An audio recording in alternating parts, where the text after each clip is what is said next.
마가복음 12장 38절에서 44절까지의 말씀을 저와 여러분이 한 절씩 교독하시고 마지막 절은 합독하도록 하겠습니다. 예수께서 가르치실 때 이르시되 긴 옷을 입고 다니는 것과 시장에서 문안 받는 것과 회당의 높은 자리와 잔치의 윗자리를 원하는 서기관들을 삼가라. 그들은 과부의 가산을 삼키며 외식으로 길게 기도하는 자니 그 받는 판결이 더욱 중하리라 하시니라. 예수께서 헌금함을 대하여 앉으사 무리가 어떻게 헌금함에 돈 넣는가를 보실세. 여러 부자는 많이 넣는데 한 가난한 과부는 와서 2렙돈 곧 한 고드란트를 넣는지라. 예수께서 제자들을 불러다가 이르시되 내가 진실로 너희에게 이르노니 이 가난한 과부는 헌금함에 넣는 모든 사람보다 많이 넣었도다. 함께 읽겠습니다. 그들은 다 그 풍족한 중에서 넣었거니와 이 과부는 그 가난한 중에서 자기의 모든 소유 곧 생활비 전부를 넣었느니라 하시니라. 아멘. 우리는 살아가면서 필연적으로 이 사회생활을 해야 합니다. 사회를 이루고 살아가고 있는 우리에게 있어서 이 사람들과의 관계는 너무나도 필연적입니다. 그리고 그 안에서 우리는 자연스럽게 더 좋은 관계를 유지하기 위해서 이 사회생활을 잘 하기 위해서 나의 성향과 또 기질과는 맞지 않지만 가면을 쓰게 되는, 또 나와 맞지 않는 옷을 입게 되는 그러한 경우가 발생합니다. 너무나도 필연적으로 발생하는 상황입니다. 왜냐하면은 내 본 모습을 다 보여주었다가는 원래 내가 집에서 하던 대로 우리 부모님들에게 또 내 친한 친구에게 내가 혼자 있을 때 하는 그 속마음과 성격을 다 드러낸다면은 사회생활을 할 때 손해보기 때문입니다. 내 시꺼먼 이 속을 다 보여줄 수가 없잖아요. 아무리 이 솔직한 것이 좋다라고 하지만 우리는 어쩌면 그 솔직해 보인다라는 것마저도 우리가 한 이미지로, 한 가면으로 만들어서 쓰면서 살아가고 있는 것이 아닌가라는 생각을 해보게 됩니다. SNS가 등장하고 우리가 많이들 사용하게 되면서 이러한 흐름은 더 가속화되었습니다. 더 당연한 것이 되었다라는 거예요. SNS에 업로드하는 것들을 통해서 우리는 너무나도 쉽게 나의 이미지를 만들어낼 수가 있고 그러한 것을 통해서 가면을 쓰며 살아갈 수 있기 때문입니다. 하지만 그러한 모습들이 다 가면이었다, 다 거짓이었다라는 것이, 만들어낸 이미지였다라는 것이 들통나게 되면, 드러나게 되면 어떠합니까? 그 사람의 이 평판이 바닥을 치게 됩니다. 신뢰를 잃어버리는 거예요. 관계 속에서 이 사람은 믿을 만한 사람이 아니야, 이 사람은 원래 모습이 그렇지 않아 라고 하면서 관계가 깨어진다라는 겁니다. 그래서 아무리 이 좋은 모습을 보여주고 다시금 회복하려고 해도 그것이 쉽지가 않게 됨을 우리가 다 알고 있습니다. 이러한 관계성을 연구한 흥미로운 심리 연구가 하나 있습니다. 바로 이 거짓 신호 이론이라는 것인데요. 이 미국의 노스웨스턴 대학교의 이 질리언 조던 교수님의 팀에서 연구한 이론인데, 그들의 연구에 따르면 사람들은 이 위선자를 거짓말쟁이보다 더 싫어한다라는 겁니다. 예를 들어서 제가 설명을 하면요, 이 A와 B와 C라는 이 세 사람이 있습니다. 그런데 A라는 사람은 불법 다운로드를 이렇게 막 비판하고 그렇게 하는 사람들을 SNS에서 막 저주하고 막 이렇게 자기는 하지 않는다라고 입장을 밝히는 사람이에요. 그런데 정작 알고 보니 뒤에서는 남몰래 불법 다운로드를 하고 있었던 것입니다. 또 B라는 사람이 있는데요, 이 B라는 사람은 누가 자기에게 물어보면요, 나는 불법 다운로드 하지 않는다라고 이야기를 해요. 하지만 집에 가서는, 혼자 있을 때는 이 불법 다운로드를 너무나도 쉽게 하는 그러한 사람입니다. 또 C라는 사람이 있어요. 이 사람은 아무런 입장도 없습니다. 누가 한번 물어보지도 않고 대답도 하지 않아요. 그런데 그냥 혼자 불법 다운로드를 하는 사람인 거예요. 그래서 사람들에게 이 A와 B와 C라는 사람에 대해서 설명을 하고 이 사람들에 대한 호감도를 물었습니다. 그 결과가 어떻게 나왔냐면요, 호감도가 높은 순으로 C, B, A가 나왔다라는 거예요. 다시 말해서 사람들은 그냥 잘못을 저지른 사람보다 거짓말쟁이를, 또 거짓말쟁이보다 이 위선자를 더 싫어했다라는 것입니다. 행동에 대한 거짓말보다는 자신의 인격과 이 됨됨이에 대해서, 이 평판에 대해서 거짓말을 한 사람들은 더 싫어했다라는 것이 바로 이 연구의 결과입니다. 남들은 더 정말 좋은 사람이 되기 위해서, 아니 진짜 좋은 사람으로 살아가기 위해서 많은 애를 쓰는데, 그래서 좋은 평판을 얻으려고 노력을 하는데, 이 위선자들은 너무나도 쉽게 가면을 쓰고 그 이미지를 만들어서 그 좋은 평판을 얻어낸다라고 생각하기 때문이에요. 그것이 부당하게 얻는 것이다라고 생각하기 때문에 사람들은 이 거짓말쟁이보다 위선자를 더 싫어한다라는 겁니다. 하지만 이러한 현실 가운데 우리 모두도 이러한 연구 결과에 충분히 동의를 하고 있겠지만, 많은 사람들이 어떻게 살아가고 또 어떻게 생각하며 살아가고 있습니까? 들키지만 않으면 된다라고 생각을 하는 거예요. 내가 지금 위선을 하든 거짓말을 하든 남을 속이든 이미지를 만들고 있든 그러한 척을 하든 그렇게 보이는 모습으로 살아가든 간에 그것이 내가 남들에게 들키지만 않으면 되지, 들키지만 않으면 괜찮다라고 말하며 살아가는 것이 사람들의 모습입니다. 제가 이것을 찾다가 이러한 말까지 알게 됐어요. 악법도 법이다라는 말이 있잖아요. 그런데 그것을 조금 바꿔서요, 위선도 선이다라고 이야기를 한다라는 겁니다. 위선, 선을 가장하는 척하지만 그래도 내가 가장하지만 선을 행하고 있지 않느냐, 그러니 그것도 선이다라고 말하면서 살아가는 것이 요즘을 살아가고 있는 이 시대의 사람들의 모습이다라는 겁니다.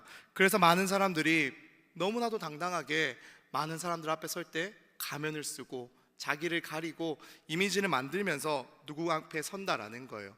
그리고 그 이유는 그러한 모습이 내가 원하는, 내가 갖고 싶은 자아상이기 때문에 그럴 가능성이 더 높다라는 것입니다.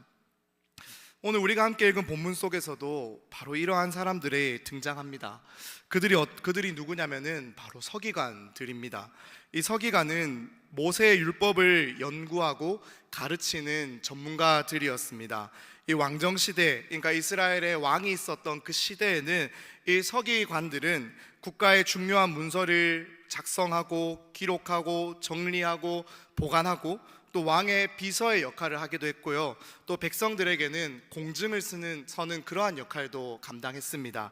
그런데 이러한 서기관들이 이 바벨론 포로기 이후가 되어서 이제 율법을 보존하고 또 율법을 가르치는 일에 전념하게 된 거예요. 그래서 이들이 이 율법을 보존하고 가르치기 위해서 어려서부터 이 말씀을 연구하고 율법을 연구하는 것에 전문적으로 길러지기 시작했다라는 겁니다. 그로 인해서 이 14살이 되었을 때 이미 율법 해석에 통달한 자들이 있었고요, 그리고 그 이후에는 이 보조교사로 그들이 보조교사로 수련을 쌓으면서 제자를 양성하기도 하고, 그래서 이 40살이 되면은요 안수를 받고 정식 서기관의 반열에 오르게 되었다라는 겁니다. 이러한 과정을 통해서 이 정식으로 서기관의 반열에 오르게 되면요, 그들은 이 유대인들의 최고 의결 기구였던 이 사내드린 공회라는 곳에서 재판관으로 또 재판에 참여하는 것으로 그들이 일을 할 수가 있었습니다. 그래서 그 참여한 재판에서 율법을 해석하고 판결을 내리고 또 공동체가 이 이스라엘 백성들이 따라야 될 만한 그러한 전승들을 만들어내면서 유대인들을 다스리고 막강한 권한으로 유대인들 내에서 이 최고의 지위를 누리며 살아갔던 자들이 바로 이 서기관들이었다라는 겁니다. 하지만 이러한 최고의 지위와 명예를 누리는 것의 반면에 이들의 역할은 철저히 명예직이었기 때문에 이 일을 통해서, 즉 서기관이 하는 일을 통해서 돈을 벌 수는 없었습니다. 즉 율법을 가르치고 제자를 만들고 사내들인에서 재판을 하는 것으로 그들이 돈을 벌 수는 없었다라는 것입니다. 그렇기 때문에 이들은 하나님의 말씀을 보존하고 연구하고 가르치는 그 일에 특화되어 부름받은 사람들이었다라는 거예요. 하지만 점점 이들은 자신들의 이 막강한 지위와 권한과 이러한 그 능력을 이용해서 돈을 벌기 시작합니다. 먼저는 율법을 가르치는 그것에 대해서 수업료를 받기 시작하는 거예요. 자기에게 나와서 율법을 배우는 사람들, 제자들에게 소위 말하면 강의료를 받는 겁니다. 그래서 받는 그 돈으로 그들이 많은 돈을 얻어내는 것이죠.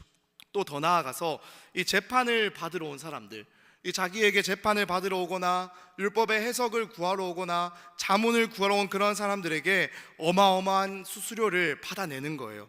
전문가의 지위를 이용해서 막대한 수수료를 받아내었다라는 겁니다. 재판을 받는 사람들, 율법의 해석이 너무나도 필요했던 사람들은 울며 겨자 먹기로 이 수수료를 감당하면서 그들에게 이 해석을 구해야 했습니다.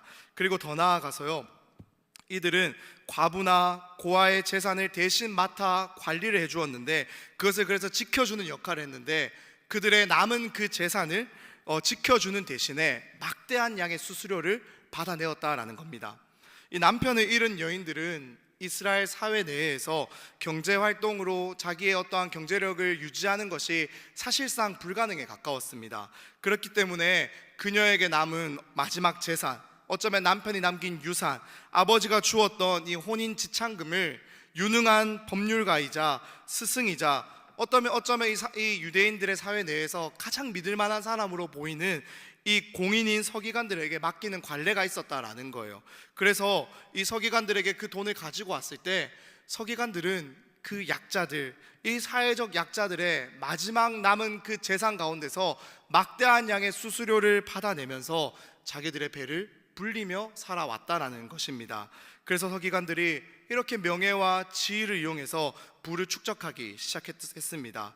그리고 이러한 행위를 더욱더 노골적으로 하기 위해서 이들이 보여주었던 모습이 바로 무엇이냐면 예수님이 지적하셨던 바로 이 서기관들의 외식하는 모습이었다라는 거예요.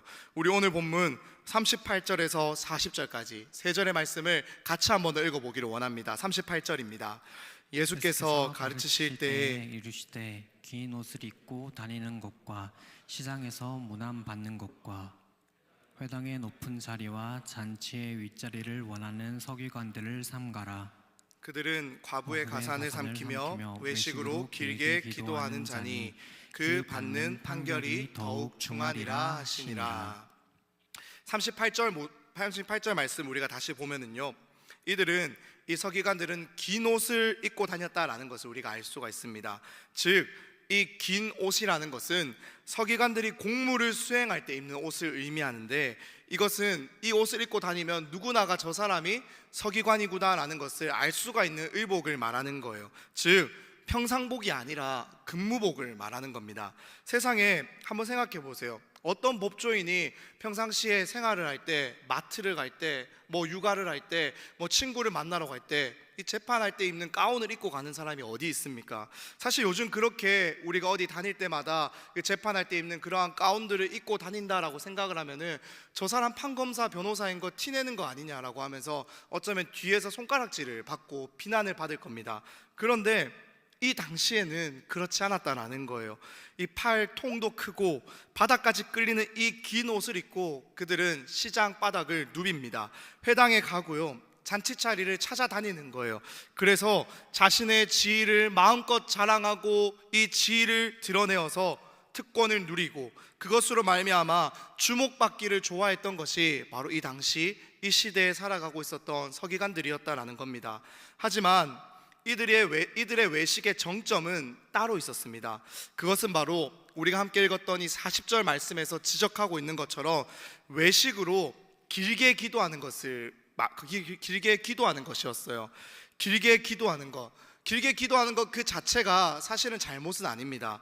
그런데 이들이 길게 기도하는 그 의도가 너무나도 다분히 외식적이었다라는 거예요. 다시 말해서 이들의 이 길게 기도하는 그 의도는 너무나도 위선적이었다라는 겁니다. 왜 그럴까요? 제가 앞서 말씀드렸던 것처럼 이들은 자신들의 이 지위와 특권을 이용해서 돈을 벌기 시작했다라고 말씀드렸지 않습니까? 그런데 돈을 더 많이 벌기 위해서는 어떻게 해야 합니까? 고객을 많이 유치를 해야 되는 거예요. 즉, 자신에게 율법을 배우러 오는 제자들이 수업료를 내고 강의료를 내고 율법을 배우러 오는 사람들이 더 많아져야 하고요, 법률 상담을 받으러 오는 사람들이 더 많아져야 하고요, 그 많은 서기관들 중에서 나에게 와야 되는 것이고, 그리고 또 그 많은 서기관들 중에서 나에게 와서 재산을 맡기고 이러한 것들을 지켜달라고, 보호해달라고 고객들이 와야 한다는 겁니다. 그러기 위해서 무엇이 필요합니까? PR이에요. 자기 홍보가 필요하다라는 거예요. 내가 우리 사회에, 우리 동네에 존재하는, 이 예루살렘에 존재하는 다른 어떠한 서기관보다 내가 더 유능하다, 내가 더 능력이 있다, 내가 더 영적으로 뛰어나다라는 것을 보여주고 자랑하고 그것이 드러나야지 어떻습니까? 사람들이 가장 뛰어난 사람한테, 뛰어나 보이는 그 사람한테 가서 율법을, 해석을 구하고 내 돈을, 내 마지막 남은 그 유산을 맡기지 않을까요? 그러니까 그렇게 알려져야 하기 때문에 이들이 취했던 그 방법이 무엇이었냐면은 외식으로 길게 기도하는 것이었다라는 거예요.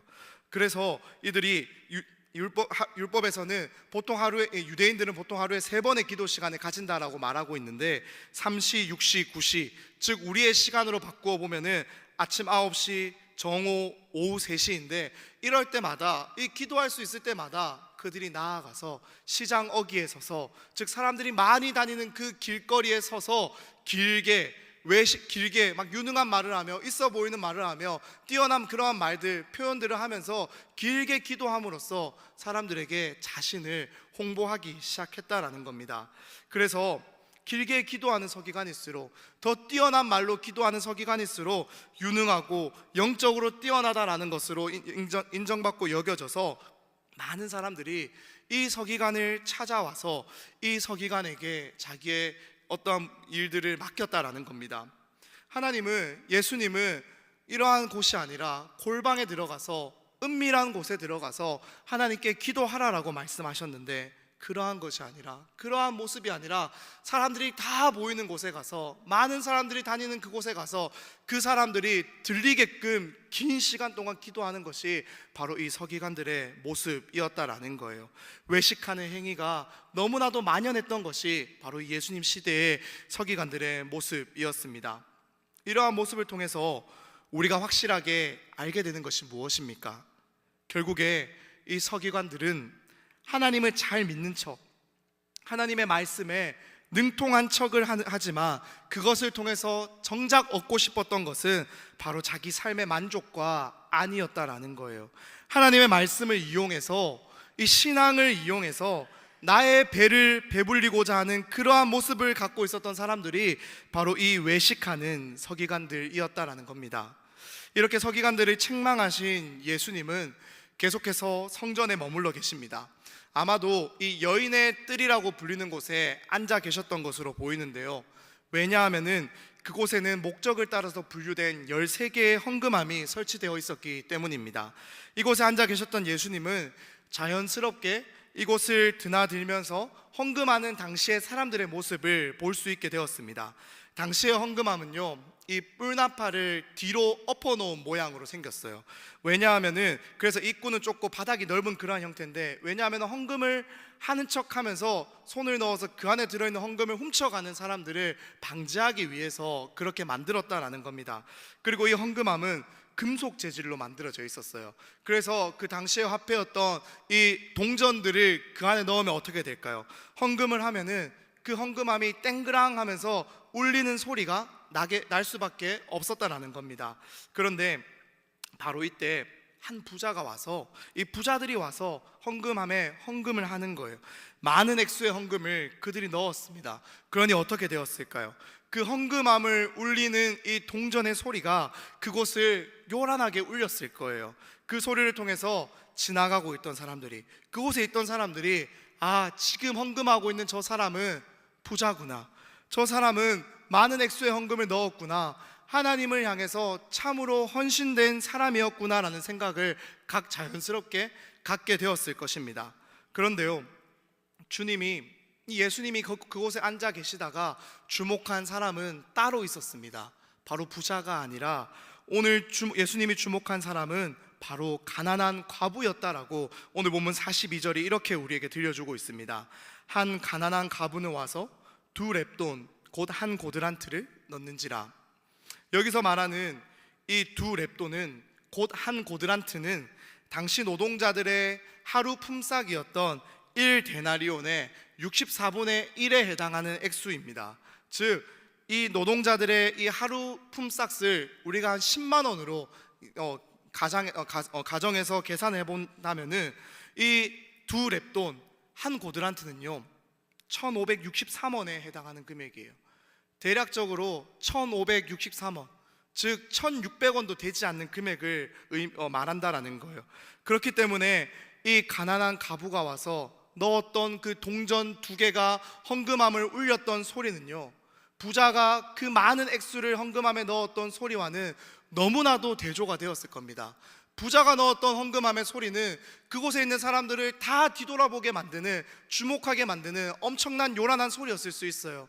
하지만 이 가난한 과부가 넣었던 그 2랩돈은 지나가는 사람들의 발소리에도 어쩌면 묻힐 수 있는 그러한 작은 볼품없는 소리에, 그러한 작은 볼품없는 금액의 헌금이었다라는 겁니다.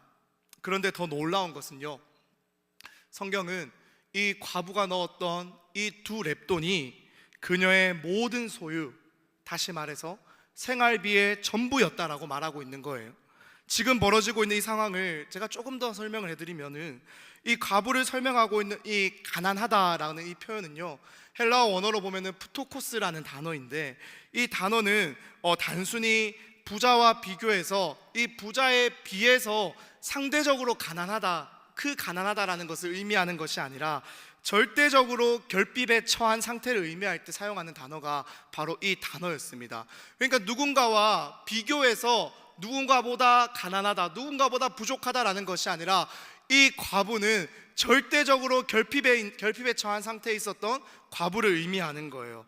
그런데 이 과부가 지금 그 절대적으로 결핍에 처해 있었던 이 과부가 2랩돈, 즉 자신의 생활비의 전부, 다시 말하면 자기의 인생의 생존 비용을 이곳에 놓아서 헌금함에다가 다 헌금했다라고 지금 성경이 말을 하고 있는 겁니다. 그런데 놀라운 것은 이렇게 자기의 전 재산을, 생존 비용을, 어쩌면 이것을 넣고 나면은 저녁에 무엇을 먹어야 될지, 내일 내가 무엇을 먹고 살 수 있을지, 그 내 주머니에 돈 한 푼 없는 이 과부의 헌금이 이 당시에 이 제사장들과 서기관들에 의해서 낭비가 되고 있었다라는 겁니다. 이 돈이 정말로 필요한 곳에 쓰이는 것이 아니라 그들의 배를 불리는 일에 쓰이고 있었다라는 거예요. 그리고 사실 이 가난한 과부는 헌금을 해서는 안 되었습니다.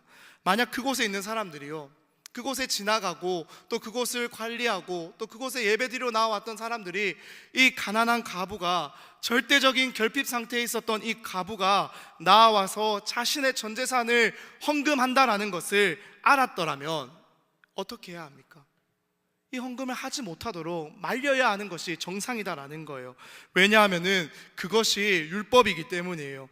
그녀는 헌금의 대상이 아니라 구제의 대상이었습니다. 헌금할 것이 아니라 그녀는 구제를 받았어야 했다라는 거예요. 신명기 26장 12절 말씀에 보면은 이렇게 기록하고 있습니다. 셋째 해 곧 11조를 드린 해에 내 모든 소산의 11조 내기를 마친 후에 그것을 레위인과 객과 고아와 과부에게 주어서 내 성금 안에서 먹고 배부르게 하라. 그것을 객과 고아와 과부에게 주어서, 레위인들에게 주어서 내 성금 안에서 먹고 배부르게 하라. 이것이 율법이 가르치고 있었던 내용이다라는 겁니다. 하지만 이러한 율법의 정의가 사라진 지가 너무 오래예요. 아무도 이 율법의 정의를 기억하고 있지 않고 지키고 실현하고 있지 않습니다. 율법을 보존하고 그 정신을 계승하고 그 율법을 가르치면서 해석한다라고 말하는 이 서기관들도 과부의 가산을 삼키기 바빴다라는 겁니다. 아무도 이 율법의 정신을 기억하고 있지 않았습니다. 그렇기 때문에 아무도 이 과부가 와서, 이 가난한 여인이 와서 자신의 생존 비용을, 자신의 전부를 헌금하고 있어도 아무도 말리지 않는 거예요. 아무도 그녀가 지금 넣고 있는 이 헌금이 그녀의 생존 비용이었다라는 것 자체를 인식하지 못합니다. 즉 주변에 일어나는 일에 무관심하다라는 거예요. 남이 헌금하는 액수를 어떻게 알 수가 있겠습니까? 라고 물을 수가 있겠지만 전 재산이 1,600원밖에 되지 않는 사람의 모습은 티가 날 수밖에 없습니다. 전 재산이 그것이 전부인 사람의 모습은 누가 보아도 도와주어야 할 만큼, 누가 보아도 도움을 주어야 할 만큼 연약하고 결핍된 상태일 수밖에 없다라는 거예요. 그런 사람이 지금 헌금 앞에 와서 헌금을 한다라는 것 자체가 말이 되지 않습니다. 그렇기 때문에 이 과부가 무엇인가를 넣으려고 할 때, 헌금을 하려고 할 때 정말로 그 과부에게 관심이 있고 이 율법을 기억하고 있었던 사람들이라면 그녀가 하는 행동을 말려야 하는 것이 마땅하다라는 거예요. 그 누구도 생존 비용까지 헌금하라라고 강요하지 않습니다. 이렇게까지 할 필요가 없다라는 거예요. 하지만 그곳에 있었던 사람들 그 중에 누구도 그것을 말리지 않습니다. 심지어는요, 그것을 바라보고 계셨던 우리 주님마저도 그저 지켜보고 있었다라는 거예요. 그리고요, 오히려 더 나아가서 이 가난한 과부가 자신의 생존 비용 전부를 넣고 있는 그 모습을 바라보시며 오히려 칭찬하셨다라는 겁니다. 왜 그러실까요? 왜 주님은 율법이 말하는 것을 알고 계시면서도 그 과부를 말리지 아니하고 오히려 칭찬하고 계셨을까요? 도대체 우리 주님의 진짜 의도가 무엇입니까? 우리 오늘 본문 43절과 44절 우리 두 절의 말씀을 같이 한번 읽어보길 원합니다. 43절입니다. 예수께서 제자들을 불러다가 이르시되 내가 진실로 너희에게 이르노니 이 가난한 과부는 헌금함에 넣는 모든 사람보다 많이 넣었도다. 그들은 다 그 풍족한 중에서 넣었거니와 이 과부는 그 가난한 중에서 자기의 모든 소유 곧 생활비 전부를 넣었느니라 하시니라. 사랑하는 여러분, 우리 주님의 진짜 의도가 무엇인지 조금 아실 것 같습니까? 주님의 이 말을 통해서 우리는 왜 가난한 과부가 이 자신의 생존 비용 전부를 넣고 있음에도 불구하고 주님이 말리지 않았는지를 알게 됩니다. 우리 주님의 의도는요, 바로 이 가난한 과부의 이 헌금을 통해서 당시 종교 지도자들의 그 위선을, 그들의 외식을 지적하고 고발하고 싶으셨기 때문입니다. 오늘 우리가 함께 살펴본 이 본문은 절대로 가난한 과부의 이 헌금을 칭찬하고자 하는 목적이 제1순위가 되는 본문이 아닙니다. 물론 우리 주님은 이 가난한 과부의 헌금을 그녀가 드린 전부, 어쩌면 자신의 목숨값과 같은 이 생존 비용을 드림으로써 하나님을 사랑하는 이 가난한 과부의 마음을 기쁘게 여기십니다. 그것은 너무나도 분명하다라는 거예요. 하지만 이러한 가난한 과부의 마음을 칭찬하는 것보다 앞서서 우리 주님이 정말로 지적하고 싶으셨던 것은, 정말로 말씀하고 싶으셨던 것은, 가장 이야기하고 싶으셨던 것은 따로 있었다라는 거예요. 그것은 바로 율법을 가르치는 이 서기관들이 율법을 가르치고 그것대로 행한다라고 말하면서 존경을 받으면서 명예를 누리며 살아가는 그 종교 지도자들이 이 예루살렘에, 이 이스라엘 안에 없는 것이 아닌데, 이렇게나 많은데 어떻게 이 나라 안에, 이 사회 안에 이렇게 가난한 과부가 있을 수 있냐라는 것입니다. 어찌 이 가난한 과부가 자기의 생존 비용을 헌금하고 있는 이 상황이 성전 안에서 버젓이 일어날 수 있냐라는 거예요. 어떻게 저 가난한 과부가 저 지경이 될 때까지 아무도 돌보지 않고 있느냐라고 지금 지적하고 있는 것입니다. 그렇게 우리 주님은 지금 하는 척 하면서 위선으로 결국에는 자신들의 삶에 안위만을 생각하고 배를 불리고 있었던 그 시대에 너무나도 만연하게 존재했던 이 위선자들을 이 가난한 과부의 헌금을 통해서 고발하고 있는 것입니다. 이것이 현실이었어요. 결국 종교 지도자라 불리는 그들의 모습은 신앙을 통해서, 믿음을 통해서 자신들의 배를 불리려 하는 장사치와 다를 바가 없었다라고 주님은 지금 지적하고 계시는 것입니다. 이것은 위선입니다. 그렇기에 우리 주님은 예루살렘에 입성하신 이후에 성전에 들어가셨을 때 이러한 상황을 마주하게 됩니다. 우리 마가복음 11장 15절에서 17절 우리 세 절의 말씀도 같이 한번 읽어보기를 원합니다. 그들이 예루살렘에 들어가니라. 예수께서 성전에 들어가사 성전 안에서 매매하는 자들을 내쫓으시며 돈 바꾸는 자들의 상과 비둘기 파는 자들의 의자를 둘러 엎으시며 아무나 물건을 가지고 성전 안으로 지나다님을 허락하지 아니하시고 이에 가르쳐 이르시되 기록된 바 내 집은 만민이 기도하는 집이라 칭함을 받으리라고 하지 아니하였느냐. 너희는 강도의 소굴을 만들었도다 하시매. 아멘. 하나님을 예배하는 곳이 되어야 되는 그 성전이, 날마다 찬미 소리가 넘쳐야 하는 그곳이, 이 기도의 집이 되어야 하는 그곳이 장사치들의 소굴로, 강도의 소굴로 되었다라는 거예요. 하나님을 예배하고 찬미하고 기도하는 자가 이곳에는 없습니다. 믿음을 통해서, 신앙을 통해서 그것을 사용하여서 자신의 배를 불리려고 하는 위선자들만이 여기에 모여 있다라고 주님이 지적하고 고발하시는 거예요. 어떻게 해서든지 더 유능해 보이고자, 영험해 보이고자 외식으로 길게 기도하고 있어 보이는 말, 믿음 좋아 보이는 말, 율법의 이야기를 하지만 정작 그들의 삶에서는 이 율법의 정신을 발견할 수가 없었다라는 겁니다.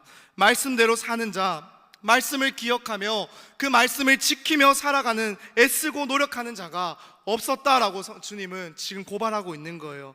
그러니 주님이 어떻게 하십니까? 이 성전에 들어오셔서 성전 앞에 놓인 장사치들을 다 쫓아내시고 그들의 상을 엎으시고 그들을 다 내보내신다라는 거예요. 그런데 주님이 그렇게 할 때 이 위선자들의, 그들의 위선이 지적되자 그들의 반응이 어떠합니까? 마가복음 11장 18절 말씀에 보면요, 이렇게 나옵니다. 대제사장들과 서기관들이 듣고 예수를 어떻게 죽일까 하고 꾀하니 이는 무리가 다 그의 교훈을 놀랍게 여김으로 그를 두려워하밀러라. 주님이 그들의 외식을 지적하고 고발하고 성전을 청결케 하고 정화하려고 하자 그들이 보였던 반응은 예수를 어떻게 죽일까 하고 꾀하였다라는 겁니다. 자신들의 위선과 자신들의 잘못이 지적당하고 그것이 고발당하니 그들은 오히려 주님을 죽이고자 하는 계획을 세웠다라는 겁니다. 왜 그렇습니까? 자신들이 지금껏 교묘하게 쌓아왔던 이 세계관이 무너져 버리기 때문입니다.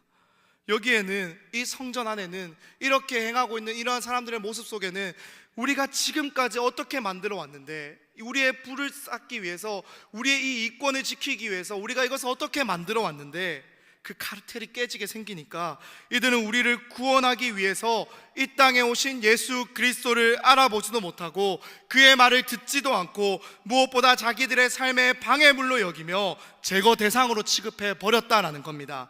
하지만 이러한 반응을 보였던, 이 위선적인 모습을 보였던 종교 지도자들, 서기관들의 모습과 달리 이 가난한 과부의 모습은 어떠합니까? 대체 이 가난한 과부는 모두가 그렇게 살아가고 있지 않은 이때에 왜 그렇게 자기의 생존 비용 전부를 넣으며 이 성전 앞에 나와왔습니까? 이유는 간단합니다. 아무리 지금 내 수중에 돈이 다 떨어져서 당장에 내가 내일 먹을 것이 없고 당장에 내가 내일 어떻게 살아가야 할지 내 생존의 위협을 받는다라고 할지라도 나는 지금 주님을 예배하고 싶기 때문이에요. 나는 지금 주님을 사랑하기 때문에 그것이 내 삶의 전부라고 할지라도 주님을 예배하러 나아가는 그곳에 나와서 전부를 드리는 것입니다.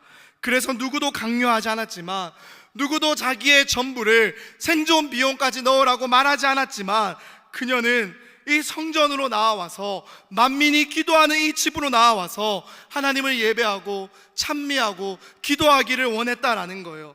정말로 이 가난한 과부는, 이 여인은 주님을 사랑하는 척, 주님을 의지하는 척, 주님을 믿는 척 하고 싶은 것이 아니라 정말로 주님을 사랑하고 의지하고 믿기 때문에 내 인생이 주님께 달려 있으니까 나를 책임지실 분은, 나를 먹이시고 입히실 분은 주님이심을 믿기 때문에 그 주님을 예배하러 나아오는데 자기의 전 재산을 드리는 것을 아끼지 아니하고 나와 예배한다라는 겁니다.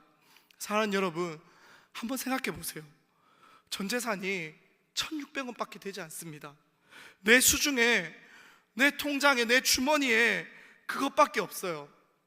그렇다면요, 사실 그것을 우리가 아낀다고 해서, 그것을 사실 우리가 쓰지 않는다라고 해서 내 인생 가운데서 이 세상을 살아가면서 얼마나 더 대단한 것을 할 수가 있습니까?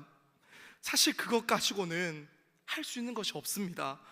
오늘 내가 그 돈을 쓰지 않는다라고 해서 내일 그 돈으로 내가 풍족해지는 것이 아니다라는 거예요. 정말로 이 가난한 과부는 파산한 인생입니다. 자신의 수중에는 그러한 파산한 인생인 자신을 일으킬 만한 어떠한 것도 존재하지 않아요. 그렇게 이 가난한 과부가 할 수 있는 것이 무엇이 있었을까요? 이 가난한 과부가 자신의 이 생존 비용 전부를 가지고 할 수 있는 것이 무엇이 있었겠습니까? 그러니 가난한 과부는 그것을 가지고, 자기의 전부를 가지고 지금 하나님 앞에 나아가는 겁니다. 내일 일은 모릅니다. 내일 일은 내게 달린 것이 아닙니다. 내일은 나의 것이 아닙니다. 내일은 하나님이 허락하셔야만이 내가 누릴 수가 있습니다. 그러니 나는 오늘을 살겠습니다.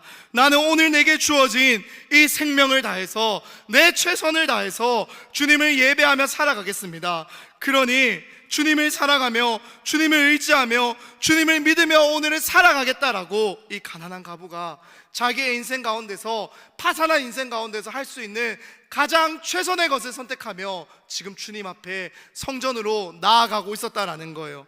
사랑하는 여러분, 그렇게 우리 주님은 이 위선이 판을 치고 있었던 그 성전 안에서 자신에게 주어진 것으로 최선을 다해서 주님을 사랑하고 믿고 의지하며 예배하는 이 여인을 칭찬하고 계신 것입니다. 사랑하는 여러분, 이처럼 주님을 향한 최선은 내가 가진 것이 많고 적고, 내가 주님 앞에서 할 수 있는 것이 많고 적고, 내가 지금 주님 앞에서 섬길 수 있는 것이 대단하든 대단하지 않든 간에 그것에 달려있는 것이 결코 아닙니다. 그냥 오늘 내게 지금 주어주신 것으로, 그냥 오늘 내게 지금 내게 맡겨주신 것으로, 지금 내게 있는 그것으로, 내게 허락하신 그것으로 최선을 다할 뿐이에요. 그뿐입니다. 그 이상 그 이하도 아니에요.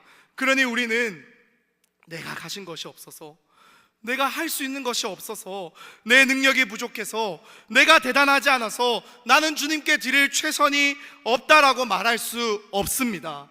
또 그러한 사람들이 보기에 좋아 보이는, 세상 사람들이 보기에 좋아 보이는, 많은 사람들이 드리기에 기뻐 보이는 그러한 것을 드리기 위해서 우리의 삶 가운데서 우리는 위선을 행할 필요도 없다라는 거예요. 오늘 내게 주신 것으로, 오늘 내게 맡기신 것으로 우리는 오늘을 최선을 다해서 살아가야 합니다. 그것이 주님을 믿고 사랑하고 예배하는 자의 가장 합당한 모습입니다. 오늘의 최선을 내일로 미루지 마십시오. 내일은 우리의 손에 달려있는 것이 아닙니다. 내일은 하나님이 허락하셔야만이 우리가 누릴 수가 있는 거예요. 그러니 사랑하는 여러분, 오늘의 최선을 다하십시오. 오늘이 마지막인 것처럼 살아가십시오. 오늘 내게 주어진 것으로 최선을 다하며, 오늘 내게 보여주시는 것에, 오늘 내게 붙여주시고 만나게 하신 사람들에게 최선을 다하며 살아갈 수 있기를 간절히 소망합니다. 이것이 우리 주님이 너무나도 기뻐하시고 칭찬하시는 삶임을 기억하는, 여기에 모여 예배하는 우리 모두 될 수 있기를 간절히 소망합니다. 주님이 우리에게 원하시는 것은 단순해요. 주님이 우리에게 위선이 아니라 주님은 우리에게 최선을 원하십니다. 왜 그렇습니까? 그분은 우리를 사랑하셔서 당신의 최선을 다하셨기 때문입니다. 우리 주님은 결코 우리를 사랑하는 척하지 않으셨습니다. 우리 주님은 결코 우리를 향해서 위선을 행하지 않으셨다라는 거예요.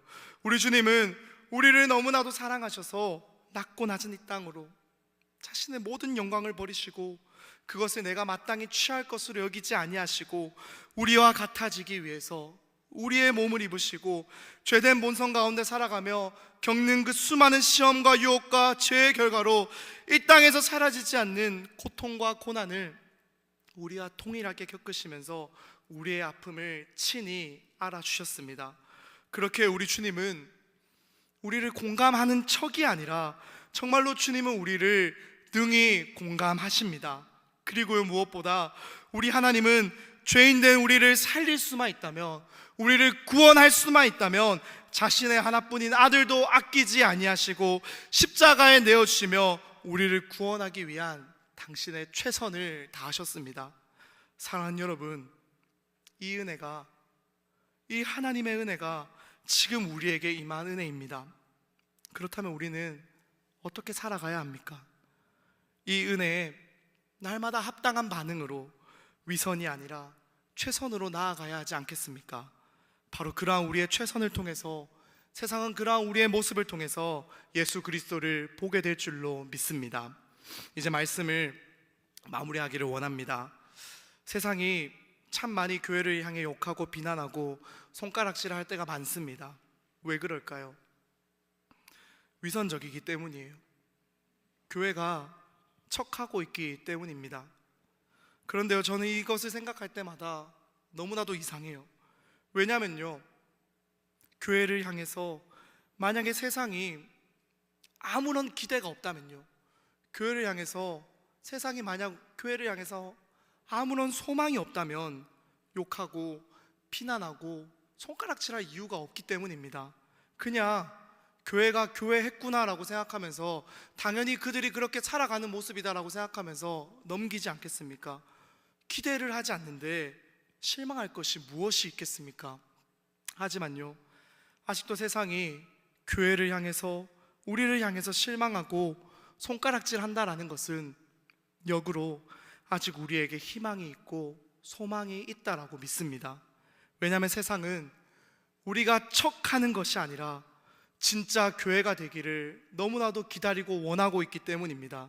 정말로 세상은 교회가 말씀대로 또 부어진 은혜와 사랑에 합당한 반응으로 나아와서 교회가 교회 되기를 너무나도 원하고 있구나라는 사실을 지울 수가 없습니다. 사랑하는 여러분, 그렇게 정말 우리에게 주신 이 은혜에 합당한 반응으로 나아갈 수 있기를 간절히 소망합니다.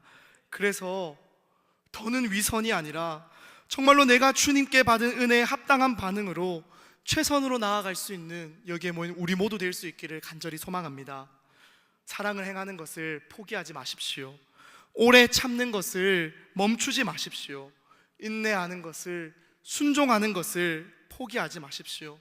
무엇보다 우리 안에 높이 쌓인 담이 있다면, 벽이 있다면 허물어지기를 원합니다.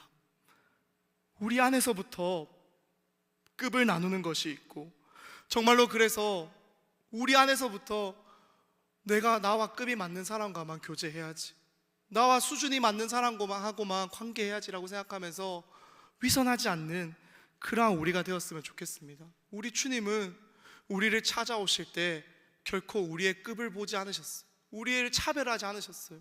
우리의 죄인된 우리 모두를 동일하게 찾아오셔서 그런 우리를 사랑하여 주시고 우리를 위해 죽기까지 사랑하셨는데, 왜 우리는 그 하나님의 사랑을 받았다라고 말을 하면서 우리 안에서 차별하고 급을 나누고 수준을 따지며 나와 맞는 사람과만 교제하겠다라고 말하며 나아가고 있습니까?